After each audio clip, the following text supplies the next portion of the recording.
Salut à toutes et à tous, c'est Wagner de la chaîne Super Chronophage. On se retrouve aujourd'hui pour une nouvelle vidéo de peinture de figurines.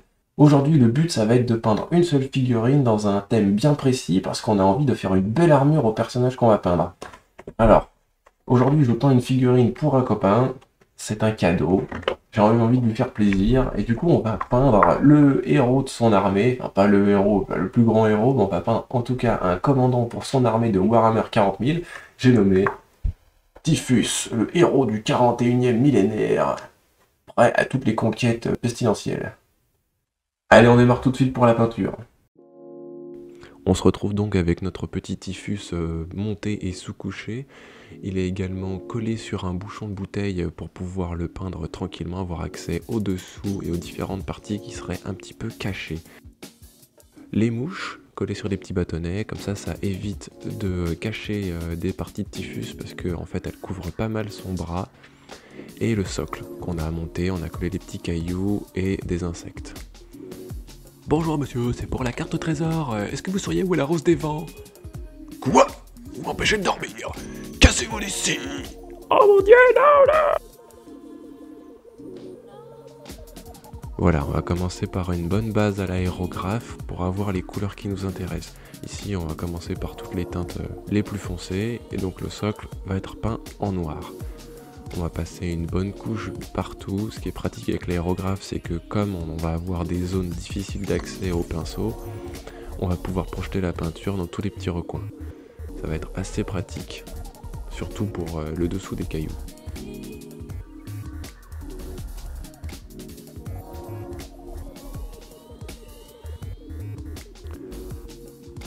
On s'attaque ensuite à la base noire sur les parties métalliques de l'armure de Typhus. Même si vous verrez qu'après je vais pas mal repasser par-dessus avec les teintes métalliques, ça fait quand même une meilleure base pour tout ce qui est creux et si jamais vous voulez les peindre juste en brossage. Donc j'ai fait la faux. Je vais passer sur l'espèce de petit pack qu'il y a dans son dos, parce qu'évidemment lui je vais le peindre en métallisé. Et ensuite je vais m'attaquer aux différentes petites parties qu'il y a sur son armure. Les côtes de maille, son plastron. Pour la suite, on va commencer à peindre les genouillères et les tuyaux qu'il y a entre ses jambes. L'idée, ça va vraiment être de poser cette couleur-là, même si on déborde, c'est pas grave. À l'aérographe, de toute façon, on va poser la couche de base de son armure dans un vert foncé juste après. Donc n'hésitez pas à badigeonner, il n'y a pas de souci. L'essentiel, c'est de ne pas mettre une couche de peinture non plus trop épaisse pour boucher les reliefs, ni de projeter trop de peinture afin que ça coule partout. Là, on s'attaque au bleu des mouches. Je le montre pas ici, mais en fait, le socle va être teinté un petit peu de la même façon. Je vais pas passer partout. Alors que là, sur les mouches, je vais poser une couche complètement uniforme puisque la fumée qui relie toutes les mouches va être dans cette teinte-là. Pour la suite, on va faire le petit Typhus avec la teinte la plus foncée de son armure, une espèce de vert un peu sale, le vert Nurgle le plus foncé qu'on ait pu trouver. Je vais passer une bonne couche partout et je vais volontairement dépasser sur certaines zones. Une fois que c'est fait, on va commencer un petit dégradé zénital. Vous allez voir que je vais faire plusieurs étapes. Je ne sais pas si tout est bien visible à la caméra, mais voilà, on commence par poser une petite lumière qui vient du dessus. Zénital veut dire soleil, hein. On éclaircit un peu plus en allant vers des couleurs plus jaunes et plus vives. On sature pour attirer le regard.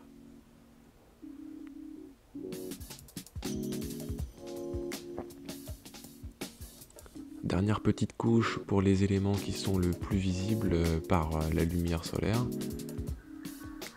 On va faire l'épaulette. L'essentiel, c'est de bien marquer les reliefs pour avoir une belle base, parce que vous allez voir ce qu'on va travailler après en dégradé. Ça va beaucoup nous aider à gagner en rapidité l'aérographe. Alors évidemment, si vous n'avez pas d'aérographe, tout cela est exactement possible en peignant soit dans le frais, soit en peignant en brossage à sec. Je l'ai déjà fait, c'est juste que c'est plus compliqué parce que là, il y a plein de petits reliefs. L'avantage de l'aérographe, c'est qu'il va aller dans les creux, alors que quand on fait la même technique en brossage, on va avoir tendance à passer uniquement sur ce qui est en relief. Vous pouvez voir que j'ai rajouté du marron afin de réchauffer les ombres dans les creux de l'armure de Typhus. Ensuite, on va passer au lavis avec du Nuloin.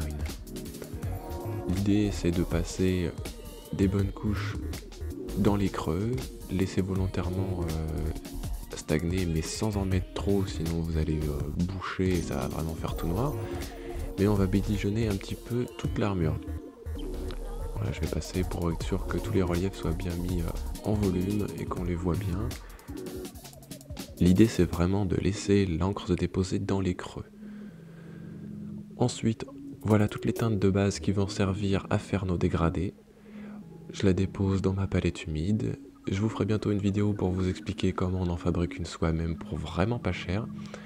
Voilà, vous voyez, tous les teintes de verre et d'os que j'ai utilisées. On s'attaque maintenant au gros de la peinture de la figurine, à savoir le thème qu'on s'est imposé pour ajouter de la matière à l'armure de ce Typhus. On va s'inspirer d'un mouvement artistique assez connu, à savoir le pointillisme. Le pointillisme est un mouvement artistique apparu à la fin du 19e siècle, dont le principe est de juxtaposer des touches de peinture pour créer l'illusion d'un mélange ou dégradé. Ici, comme la figurine est miniature, on va surtout utiliser la technique pour l'armure. Parce que si on l'appliquait à l'ensemble de la figurine, on perdrait les détails et ça deviendrait complètement illisible. Voilà, l'idée ça va vraiment être de poser des petites touches. On va se servir de toutes les teintes qu'on a dans notre petite palette. On va les mélanger, on va créer des demi-teintes pour lier tout ça. L'idée c'est vraiment d'arriver à poser des petites touches qui vont se voir mais pas trop contrastées. C'est-à-dire que vous allez utiliser les teintes les plus claires là où on a fait le dégradé le plus clair avec l'aérographe et des teintes intermédiaires là où c'est foncé comme je viens de faire sur la jambe. Ensuite, l'idée ça va vraiment être de continuer sur le même principe pendant un certain temps. Vous allez voir, c'est assez long, mais au final, d'avoir ajouté toute cette petite touche de peinture, ça va vraiment faire monter en relief et en lumière et en même temps apporter un certain niveau de texture sur une armure qui est à la base plutôt lisse. Enfin, ici ça va, on est plutôt bien servi avec du Nurgle, mais sur le Space Marine, ça ferait un effet encore plus waouh. Ici, on peut voir que j'ajoute des teintes vraiment très claires, même de loin ça se voit quand même pas mal. Ensuite, on va faire le Edge Highlighting sur toutes les arêtes. Comme ça on rehausse bien, surtout que j'ai pas peint certaines parties de ses épaulettes en métallisé parce que j'avais envie de garder beaucoup de verre. Donc il fallait que je mette en exergue les arêtes de toutes les parties de son armure à ce gros gaillard de Typhus.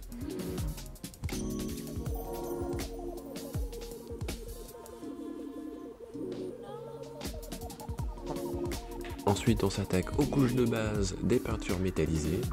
On commence par le bronze, on va poser sur les petits symboles des épaulettes. Voilà là, les petites têtes de mort. J'en ai eu bien, quitte à repasser sur le noir, mais j'évite de passer dans le creux des orbites. Ensuite, l'espèce de petit symbole de Nurgle avec la mouche, les jambes, à qui d'ailleurs ça donne un bon petit relief. Ensuite, la lame de la faux ainsi que le petit générateur qu'il y a derrière. Je fais bien attention à pas passer dans les cavités qu'il y a sur la lame pour éviter d'avoir à m'en occuper encore et à devoir poser trop d'encre dedans. L'idée c'est de poser une bonne base sur tout ce qui nous intéresse. Et ensuite on va passer au métallisé argent. J'en ai déposé sur les petites côtes de mailles de ses épaulettes, sur les genouillères. Voilà, on a fait la première. Ensuite, on va aller s'attaquer à la deuxième genouillère avec la grosse corne. Je fais bien le tour pour être sûr d'avoir fait tout mon petit relief, parce que aussi je vais déposer de la peinture métallisée sur le pourtour de ces armures. On finit les bottes et ensuite on va s'attaquer à sa petite corne de son casque et au pack dans son dos. Une fois que tout ça c'est fait, on s'assure d'avoir rien oublié. On repasse là où la teinte métallisée des fois c'est mal déposé, où il manque des pigments. Voilà, je crois que là on n'est pas si mal, hein. Vous voyez tout ce que j'ai fait. La prochaine étape, ça va être de déposer les derniers lavis sur Typhus, de la Grax Earthshade sur la faux, les bandages, ainsi que les os dans son dos.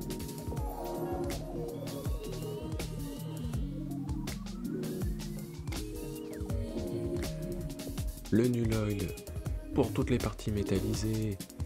La faux, on repasse bien dans les creux. On a le petit pendant en bas. Le crâne que j'ai pas en blanc mais que je vous ai pas montré. Ici, on a le droit au pire cadrage de l'univers. Je me suis vraiment loupé. C'est ça que de peindre avec l'appareil photo. L'idée, c'était vraiment de repasser une teinte métallisée sur la lame pour lui apporter une variété. Ensuite, on va faire un peu de lining sur le casque blanc de Typhus. Je sais que ça se voit pas énormément à la caméra, mais je vous assure que des fois d'ajouter des petits détails comme ça, même sur des teintes qui sont assez proches, au final, quand vous la voyez en vrai, ça apporte vraiment du volume. La prochaine étape, c'est de mettre l'oxydation sur les parties bronze.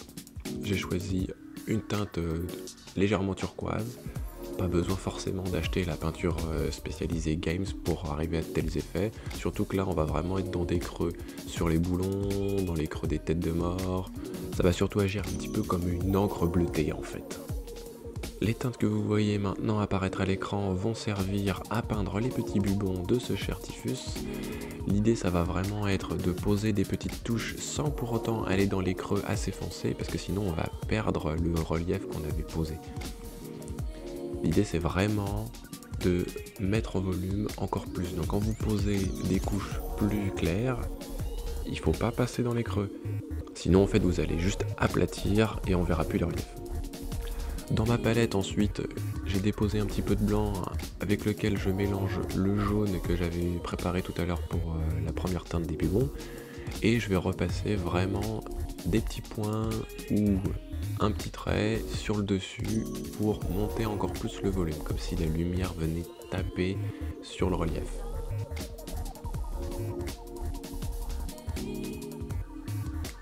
Maintenant qu'on a bien avancé sur Typhus, on va s'attaquer à ces mouches. Les teintes que vous avez vues à l'écran vont servir à faire la base de la fumée qui relie les mouches entre elles. On essaie de ne pas déborder, mais c'est pas trop grave parce que de toute façon on va repeindre les mouches après. Comme il y a déjà un bleu en dessous, si jamais la couleur grisée devient un petit peu transparente, c'est pas grave, ça apportera un petit peu de volume.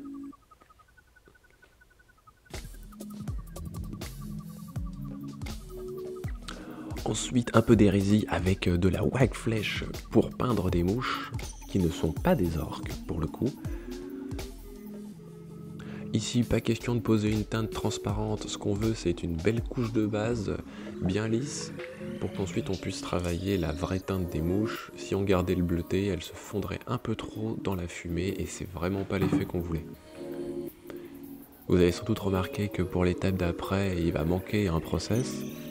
Je vous ai pas tout montré parce que c'est un peu long, j'avais pas envie que la vidéo prenne 3 heures non plus, donc vous allez pas voir les dégradés que j'ai fait sur les petites ailes des mouches.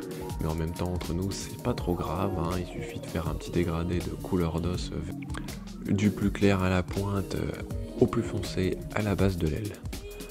On termine les éclaircies de la fumée en s'assurant qu'on est bien passé partout parce qu'il faut arriver à s'y retrouver quand même entre toutes ces petites mouches. Il y a beaucoup de petits volumes et il faut s'assurer de ne pas les avoir oubliés. Là, je vais m'attaquer aux petits asticots.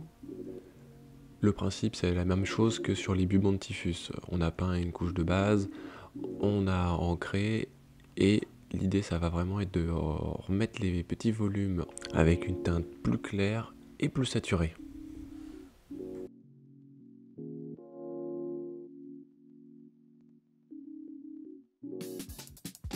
On termine la peinture des mouches en faisant les éclaircies sur leur carapace. N'oubliez pas toutes les petites mouches. Et il faut évidemment leur peindre leurs yeux. On s'attaque maintenant à la peinture du socle avec, pour commencer, l'espèce de base os foncé sur la cavité d'où sortent les insectes. Là, on va peindre dans le vrai, vous allez voir. Donc on pose une couche qu'on ne laisse pas sécher. On la dilue un peu pour passer et apporter une teinte différente sur les rochers pour éviter d'avoir un monochrome sur l'ensemble de la roche. Et ensuite, on va prendre une teinte plus claire et on va la fondre dans la cavité.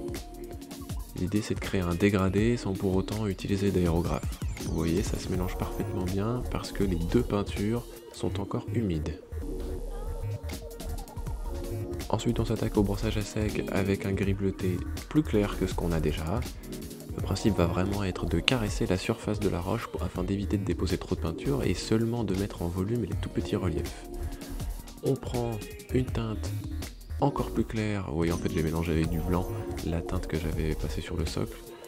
On fait la même chose sur la petite partie de la figurine qui était fournie dans la grappe. On a gardé la même teinte que sur le socle parce qu'on avait vraiment envie que ça se fonde dedans et qu'on ne mette pas en volume l'espèce de dalle de béton qu'il y avait alors que moi je me retrouve sur de la roche. Maintenant que tout est terminé, qu'on a tout peint, il faut assembler. On décroche notre petit typhus. On va couper la tige parce qu'elle va être beaucoup trop longue pour la planter dans le liège. Ne faites pas comme moi, ne prenez pas votre pince pour couper les kits plastiques, prenez une vraie pince à couper le métal, sinon vous allez abîmer votre petite pince. Et on vérifie ensuite que tout s'assemble correctement.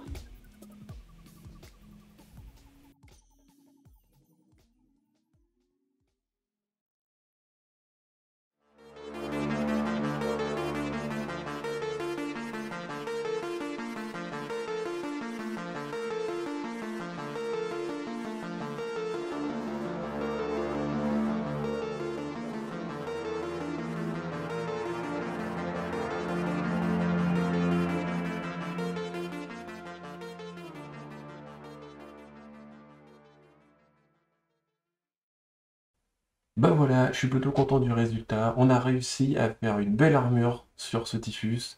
J'espère que ça plaira à mon pote. En tout cas, si vous avez des questions sur le process, n'hésitez pas à les poser en commentaire. Sinon, si vous voulez un petit peu plus de détails sur la créature qu'on voit juste ici, vous avez une vidéo bonus sur le Tipeee. N'hésitez pas à lâcher un petit pouce bleu et partager, c'est toujours sympa. Merci et à plus tard pour une prochaine vidéo.